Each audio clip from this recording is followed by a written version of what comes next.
Where the Red Fern Grows, Chapter 17. Looking up at the sky, Papa said, "That doesn't look good up there. I think we are in for a storm." The sky had turned a dark gray. Fast-moving clouds were rolling through the heavens. Grandpa said, "Looks like we're going to get some wind, too." Scared and thinking everyone might want to stop hunting because of a few clouds, I said, "If a storm is brewing, it's a good night to hunt. All game stirs just before a storm." 30 minutes later, Papa said, "Listen." We stood still. A low moaning sound could be heard in the tops of the tall sycamores.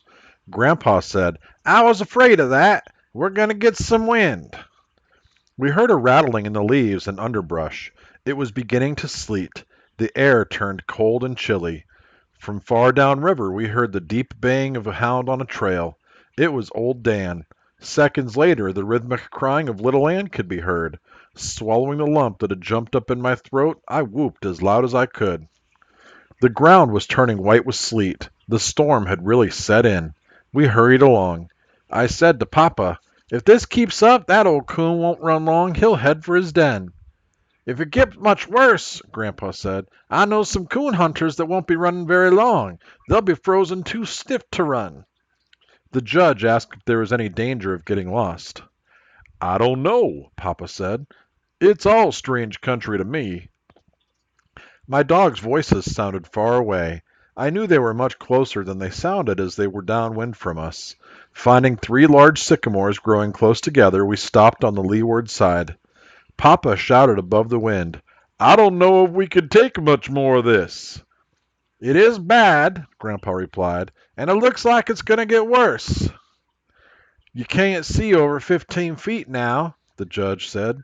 "Do you think we could find the buggy?" "I think we could find the buggy all right," Papa said. I could no longer hear the voices of my dogs. This had me worried. I didn't want to leave them out in the storm. "Can anyone hear the hounds?" Grandpa asked. "I can't," Papa said. The judge spoke up. "Fellows, I think we'd better go in," he said. "There's no telling where they are. They may have crossed the river." Scared and knowing I had to do something, I said, "They're closer than you think. Probably treed by now. You can't hear them for this wind." I begged, "Let's go a little further." There was no reply, and no one made a move to leave the shelter of the trees. Taking a few steps, I said, "I'll take the lead. Just follow me." "Billy, we couldn't find them," Papa said. "You can't see or hear a thing. We had better start back for camp." "I think so too," the judge said. At this remark, I cried, "I've been out in storms like this before, all by myself. I've never left my dogs in the woods, and I'm not going to now, even if I have to look for them by myself." No one answered. "Please, just go a little further," I begged. "I just know we'll hear them." Still no one spoke or made a move to go on. Stepping over to my father, I buried my face in his old Mackinaw coat. Sobbing, I pleaded with him not to turn back. He patted my head. "Billy," he said, "a man could freeze to death in this storm. And besides, your dogs will give up and come in." "That's what has me worried," I cried. "They won't come in. They won't, Papa. Little Ann might, but not old Dan. He'd die before he'd leave a coon in a tree." Papa was undecided. Making up his mind, he stepped away from the tree and said to the others, "I'm going on with him. You fellows coming or going back?" He turned and followed me. Grandpa and the judge fell in behind him. By this time the ground was covered with a thin white layer of sleet. We kept slipping and falling. I could hear Grandpa mumbling and grumbling. The wind-driven sleet stung our skin like thousands of prickling needles. Strong gusts of wind growled and moaned through the tops of the tall timber. Once, during a momentary lull of the storm, I thought I heard the baying of a hound. I told my father I thought I had heard old Dan. "From which direction?" he asked. "From that way," I said, pointing to our left. We started on. A few minutes later Papa stopped. He shouted to my grandfather, "Did you hear anything?" "No," Grandpa shouted back. "I can't hear anything in this storm." "I thought I did, but I'm not sure," the judge said. "Where was it coming from?" Papa asked. "Over that way." the judge said, pointing to our right. That's the way it sounded to me, Papa said. At that moment, all of us heard the deep voice of old Dan. It sounds as if they're close, Grandpa said. Let's split up, said the judge. Maybe one of us can find them. No, Papa said. It'd be easy to get lost in this storm. I think they're more to the right of us, I said. I do too, Papa said. We trudged on. Old Dan bawled again. The sound of his voice seemed to be all around us. The way that wind is whipping the sound through this timber, the judge said, we'd be lucky if we ever found them. Papa shouted over the roar of the wind, We can't take much more of this. We'll freeze to death. The men were giving up. I felt the knot again as it crawled up in my throat. Salt water froze on my eyelashes. Kneeling down, I put my ear close to the icy ground in hopes I could hear my dogs, but I couldn't hear anything above the roar of the blizzard. Standing up, I peered this way and that. All I could see was a white wall of whirling sleet. I closed my eye and said a silent prayer and hoped for a miracle. We heard a sharp crack and a loud crashing noise. A large limb, torn from a tree by the strong wind, fell to the ground. The sharp crack of the limb gave me the idea.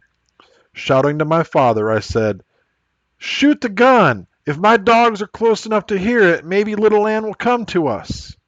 Papa didn't hesitate. Pointing the gun high over his head, he pulled the trigger. The sharp crack rang out into the teeth of the storm. We waited. Just when I had given up all hope and had sunk to the lowest depth of despair, out of the white wall of driving sleet, my little dog came to me. I knelt down and gathered her in my arms. Taking one of the lead ropes from my pocket, I tied it to her collar.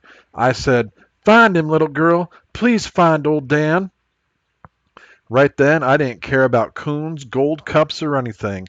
All I wanted was my dogs. I don't know how she did it. Straight into the face of the storm she led us. Time after time she would stop and turn her head this way and that. I knew she couldn't scent or see anything. Instinct alone was guiding her. Over a winding and twisting trail we followed. Coming out of the bottoms, she led us into a thick canebrake. The tall stalks sheltered us from the storm. The roaring of the wind didn't seem as loud. Like ghostly figures, large trees loomed out of the almost solid mass. Falling and stumbling, we kept pushing on. Grandpa shouted, Hold up a minute! I'm just about all in! We stopped. Do you think that hound knows what she's doing? The judge asked. Maybe we're just running around in circles. Looking at me, Papa said, I hope she does. Some of these canebrakes cover miles. If we get lost in here, we'll be in bad shape. Grandpa said, I think we've gone too far. The last time I heard old Dan, he sounded quite close. That was because the wind carried the sound, I said. The judge spoke up. Fellas, no dog is worth the lives of 3 men. Now let's do the smart thing and get out of here while we can. Our clothes are wet. If we keep on wandering around in this jungle, we'll freeze to death. It doesn't look like this blizzard is ever going to let up. I could hear the roar of the blizzard back in the thick timber of the bottoms. 2 large limbs being rubbed together by the strong wind made a grinding, creaking sound. The tall, slender cane around us rattled and swayed. I could feel the silence closing in. I knew the judge's cold logic had had its effect on my father and grandfather. The men had given up. There was no hope left for me. Kneeling down, I put my arms around little Ann. I felt the warm heat from her moist tongue caressing my ear. Closing my ears, I said, Please, Dan, bawl one more time. Just one more time. I waited for my plea to be answered. With its loud roaring, the north wind seemed to be laughing at us. All around, tall stalks of cane were weaving and dancing to the rattling rhythm of their knife-edged blades. My father tried to talk above the wind, but his words were lost in the storm. Just before another blast, clear as a foghorn on a stormy sea, old Dan's voice rang loud and clear. It seemed louder than the roar of the wind or the skeleton-like rustling of the tall, swaying cane. I jumped to my feet. My heart did a complete flip-flop. The knot in my throat felt as big as an apple. I tried to whoop, but it was no use. Little Ann bawled and tugged on the rope. There was no mistaking the direction. We knew that little Ann had been right all along. Straight as an arrow, she had led us to him. Old Dan was treed down in a deep gully. I slid off the bank and ran to him. His back was covered with a layer of frozen sleet. His frost-covered whiskers stood out straight as porcupine quills. I worked the wedges of ice from between his toes and scraped the sleet from his body with my hands. Little Ann came over and tried to wash his face. He didn't like it. Jerking loose from me, he ran over to the tree, reared up on it, and started bawling. Hearing shouting from the bank above me, I looked up. I could dimly see Papa and the judge through the driving sleet. At first I thought that they were shouting to me, but on peering closer I could see that they had their backs to me. Catching hold of some long stalks of cane that were hanging down from the steep bank, I pulled myself up. Papa shouted in my ear, "Something has happened to your grandfather!" Turning to the judge, he said, "He was behind you. When was the last time you saw him?" "I don't know for sure," the judge said. "I guess it was back there when we heard the hound bawl." "Didn't you hear anything?" Papa asked. "Hear anything?" the judge exclaimed. "How could I hear anything in all that noise? I thought he was behind me all the time and didn't miss him until we got here." I couldn't hold back the tears. My grandfather was lost and wandering in that white jungle of cane. Screaming for him, I started back. Papa caught me. He shouted, "Don't do that!" I tried to tear away from him, but his grip on my arm was firm. "Shoot the gun," the judge said. Papa shot time after time. It was useless. We got no answer. Little Ann came up out of the washout. She stood and stared at me. Turning, she disappeared quickly in the thick cane. Minutes later we heard her. It was a long, mournful cry. The only times I had ever heard my little dog howl like that were when she was baying at a bright Ozark moon, or when someone played a French harp or a fiddle close to her ear. She didn't stop until we reached her. Grandpa lay as he had fallen, face down in the icy sleet. His right foot was wedged in the fork of a broken box elder limb. When the ankle had twisted, the searing pain must have made him unconscious. Papa worked Grandpa's foot free and turned him over. I sat down and placed his head in my lap. While Papa and the judge massaged his arms and legs, I wiped the frozen sleep from his eyes and face. Burying my face in the iron-gray hair, I cried and begged God not to let my grandfather die. "I think he's gone," the judge said. "I don't think so," Papa said. "He took a bad fall when that limb tripped him, but he hasn't been lying here long enough to be frozen. I think he's just unconscious." Papa lifted him to a sitting position and told the judge to start slapping his face. Grandpa moaned and moved his head. "He's coming round," Papa said. I asked Papa if we could get him back to the gully where old Dan was. I had noticed there was very little wind there and we could build a fire. "That's the very place," he said. "We'll build a good fire and one of us can go for help." Papa and the judge made a seat by catching each other's wrists. They eased Grandpa between them. By the time we reached the washout, Grandpa was fully conscious again and was mumbling and grumbling. He couldn't see why they had to carry him like a baby. After easing him over the bank and down into the gully, we built a large fire. Papa took his knife and cut the boot from Grandpa's swollen foot. Grandpa grunted and groaned from the pain. I felt sorry for him, but there was nothing I could do but look on. Papa examined the foot. Shaking his head, he said, "Boy, that's a bad one. It's either broken or badly sprained. I'll go for some help." Grandpa said, "Now wait just a minute. I'm not going to let you go out in that blizzard by yourself. What if something happens to you? No one would know." "What time is it?" he asked. The judge looked at his watch. "It's almost 5 o'clock," he said. "It's not long till daylight," Grandpa said. "Then if you want to go, you can see where you're going. Now help me get propped up against this bank. I'll be all right. It doesn't hurt anymore. It's numb now." "He's right," the judge said. "Think you can stand it?" Papa asked. Grandpa roared like a bear. "Sure I can stand it. It's nothing but a sprained ankle. I'm not going to die. Build that fire up a little more." While Papa and the judge made Grandpa comfortable, I carried wood for the fire. "There's no use standing around gawking at me," Grandpa said. "I'm all right. Get the coon out of that tree. That's what we came for, isn't it?" Up until then, the coon hunting had practically been forgotten. The tree was about 30 feet from our fire. We walked over and took a good look at it for the first time. My dogs, seeing we were finally going to pay some attention to them, started bawling and running around the tree. Papa said, "It's not much of a tree, just an old box elder snag. There's not a limb on it." "I can't see any coon," said the judge. "It must be hollow." Papa beat on the side with an axe. It gave forth a loud booming sound. He said, "It's hollow, all right." He stepped back a few steps, scraped his feet on the slick ground for a good footing, and said, "Stand back and hold those hounds. I'm going to cut it down. We need some wood for our fire anyway." Squatting down between my dogs, I held on to their collars.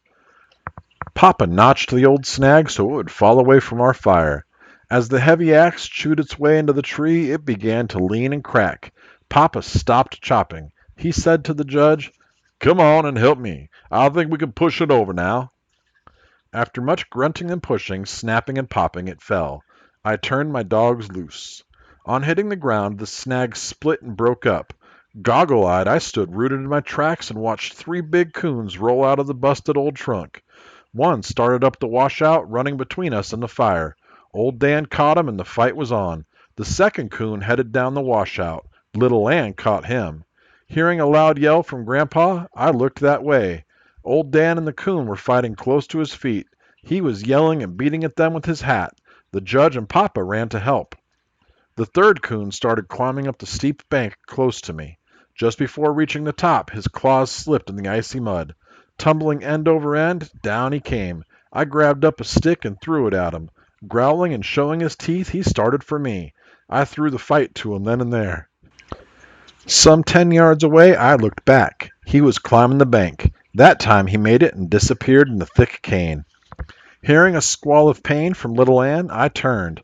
The coon was really working her over. He had climbed up on her back and was tearing and slashing. She couldn't shake him off. Grabbing a club from the ground, I ran to help her. Before we had killed our coon, old Dan came tearing in. We stood and watched the fight. When the coon was dead, Papa picked it up and we walked back to the fire. "How many coons were in that old snag?" Papa asked. "I saw 3," I said. "The one that got away climbed out over there." I pointed in the direction the coon had taken. I never should have pointed. My dogs turned as one and started bawling and clawing their way up the steep bank. I shouted and scolded, but to no avail. They disappeared in the rattling cane. We stood still, listening to their voices. The sound died away in the roaring storm. Sitting down close to the fire, I buried my face in my arms and cried. I heard the judge say to my father, "This beats anything I've ever seen. Why, those dogs can read that boy's mind." He just pointed at that bank and away they went. I never saw anything like it. I can't understand some of the things they have done tonight. Hounds usually aren't that smart. If they were collies or some other breed of dogs, it would be different. But they're just red-bone hounds. Hunting dogs. Papa said, "Yes, I know what you mean. I've seen them do things that I couldn't understand. I'd never heard of hounds that had any affection for anyone, but these dogs are different. Did you know they won't hunt with anyone but him? Not even me?" Hearing my grandfather call my name, I went over and sat down by his side. Putting his arms around me, he said, "Now, I wouldn't worry about those dogs. They'll be all right. It's not long till daylight, then you can go to them." I said, "Yes, but what if the coon crosses the river? My dogs will follow him. If they get wet, they could freeze to death." "We'll just have to wait and hope for the best," he said. "Now straighten up and quit that sniffling. Act like a coon hunter. You don't see me bawling, and this old foot is paining me something awful." I felt better after my talk with Grandpa. "Come on, let's skin these coons," Papa said. I got up to help him. After the skins were peeled from the carcasses, I had an idea. Holding one up close to the fire until it was warm, I took it over and wrapped it around Grandpa's foot. Chuckling, he said, "Boy, that feels good. Heat up another skin the same way." I kept it up for the rest of the night.